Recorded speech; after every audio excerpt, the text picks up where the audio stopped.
भूमिहार डेनसा में आपका स्वागत है। लोगों को लगता क्या है कि मुजफ्फरपुर डिस्ट्रिक्ट में भूमिहार की आबादी कुर्मी से ज़्यादा है। दोस्तों मैं इस बात को प्रूव कर दूंगा कि बिल्कुल ये बात हकीकत है कि भूमिहार की आबादी कुर्मी से ज़्यादा है। दोस्तों मुजफ्फरपुर में आपको कुर्मी की आबादी कहीं भी किसी भी क्षेत्र में भूमिहार से ज़्यादा नहीं है दोस्तों। और कई क्षेत्र ऐसे हैं जहाँ पे ह्यूज डिफरेंस है दोस्तों भूमिहार और कुर्मी की आबादी में। बिहार सरकार ने ये बताया कि भूमिहार की आबादी भी उतनी ही है जितनी कुर्मी की आबादी है। ये तो फ्रॉड सेंसस था ना दोस्तों मैं मतलब फ्रॉड सर्वे था। हम आपको बताएंगे मुजफ्फरपुर डिस्ट्रिक्ट में कितने भूमिहार है कितने कुर्मी है। दोस्तों कुर्मी लोगों की आबादी आपको मुजफ्फरपुर के पश्चिमी भाग में ज़्यादा है, लेकिन मुजफ्फरपुर के पूर्वी भाग में उनकी आबादी कम है और मुजफ्फरपुर सेंट्रल में ठीक ठाक आबादी है। दोस्तों कुर्मी आबादी में कुछ धानुक भी एडेड है और भूमिहार में कुछ ब्राह्मण भी एडेड है, लेकिन अधिकतर उतना डिफरेंस नहीं है। दोस्तों मुजफ्फरपुर डिस्ट्रिक्ट को 3 भाग में बांटा जाता है दोस्तों, कटरा में, मुजफ्फरपुर में और पारो में। दोस्तों कटरा क्षेत्र का मतलब है आपको औरई और गायघाट विधानसभा। दोस्तों दोनों क्षेत्र में ना भूमिहार आप लड़ते हैं ना कुर्मी लड़ते हैं दोनों क्षेत्र में।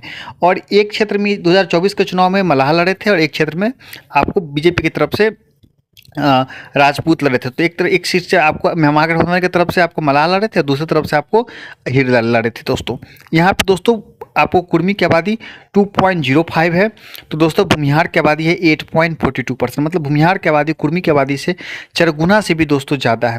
दोस्तों मिथिला में अब जैसे ही आपको मिथिला में हम सेंट्रल मिथिला की तरफ जाते हैं कुर्मी की आबादी घट जाती है तो भूमिहार की भी आबादी घट जाती है, लेकिन कटरा के क्षेत्र में आपको भूमिहार की आबादी कुर्मी की आबादी से दोस्तों बेहद ज़्यादा अपने आंकड़ों में देख चुके हैं। दोस्तों दूसरा क्षेत्र पड़ता है मुजफ्फरपुर का सेंट्रल भाग। मुजफ्फरपुर के सेंट्रल भाग में 6 विधानसभा सीटें हैं और कहा जाए तो एक तरह का डिस्ट्रिक्ट ही है दोस्तों, पटना डिस्ट्रिक्ट के बराबर एक तरह से कह सकते हैं। दोस्तों यहाँ पे 6 विधानसभा सीटें हैं जिसमें कुर्मी आपको सकरा और बोचहा रिजर्व सीटें हैं।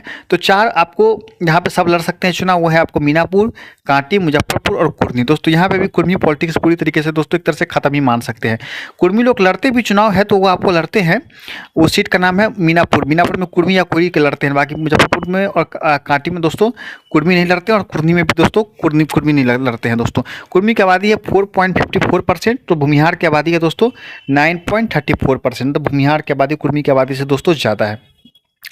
दोस्तों सेंट्रल मुजफ्फरपुर में भूमिहार की आबादी कुर्मी की आबादी से दुगुना से भी ज़्यादा है। दोस्तों अब हम चलते हैं मुजफ्फरपुर के पारो के क्षेत्र में, जो कि अंतिम क्षेत्र है। दोस्तों वैशाली लोकसभा चुनाव में 2024 के चुनाव में बहुत सारे लोग कुर्मी उम्मीदवार चुनाव भी लड़े थे, लेकिन बुरी तरीके से हार गए थे क्योंकि इंडिपेंडेंट लड़े थे। दोस्तों इस क्षेत्र में बात करें आपको तो 3 विधानसभा सीटें हैं, बड़राज है, पारो है और आपको साहेबगंज है। और भूमिहार पॉलिटिक्स यहाँ पे खत्म, लेकिन भूमिहार के नंबर्स अच्छे खासे हैं। दोस्तों कुर्मी की आबादी इस क्षेत्र में 5.90% है, कुर्मी की भी पॉलिटिक्स खत्म है। दोस्तों इस क्षेत्र में कुर्मी की आबादी 5.90% है तो भूमिहार की आबादी 11.78% है।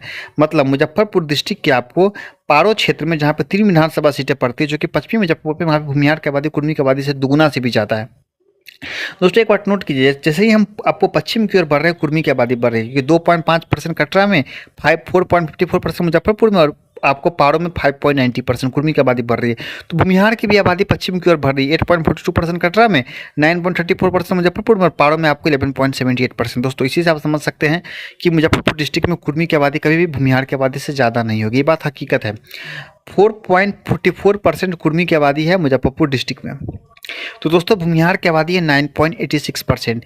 जिस तरीके से कुर्मी की आबादी आपको नालंदा डिस्ट्रिक्ट में है उसी तरीके से आपको भूमिहार की आबादी भी मुजफ्फरपुर डिस्ट्रिक्ट में है, लेकिन कुर्मी की आबादी आपको नालंदा डिस्ट्रिक्ट में परसेंटेज के टर्म में ज़्यादा इसलिए होता है क्योंकि वो छोटा डिस्ट्रिक्ट है, वहाँ पे आपको महज 6 विधानसभा सीटें हैं। आपको सरमेरा और हरनौत बाद में जोड़ा गया था और मुजफ्फरपुर में दोस्तों 11 विधानसभा सीटें, इसलिए भूमिहार की आबादी होने के बावजूद भी उनकी आबादी परसेंटेज के टर्म में ज़्यादा नहीं हो पाती है।